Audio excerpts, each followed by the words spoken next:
ICC కీలక సంస్కరణలకు శ్రీకారం చుట్టింది. టీ20 టెస్ట్ ఫార్మాట్లలో ఆటను మరింత పారదర్శకంగా, వేగంగా మార్చేందుకు కొత్త నిబంధనలను ప్రవేశపెట్టింది. ముఖ్యంగా వర్షం లేదా ఇతర కారణాలతో ఓవర్లను కుదించిన టీ20 మ్యాచ్లకు సంబంధించి పవర్ ప్లే ఓవర్లపై స్పష్టతనిచ్చింది. అలాగే టెస్టులో స్లో ఓవర్ రేట్ సమస్యను అరికట్టేందుకు స్టాప్ క్లాక్ విధానాన్ని అమల్లోకి తెచ్చింది.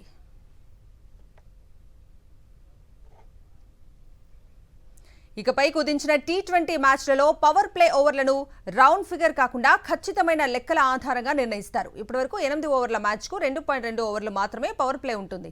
ఈ సమయంలో 30 గజాల సర్కిల్ బయట 2 ఫీల్డర్లకు మాత్రమే అనుమతి ఉంటుంది.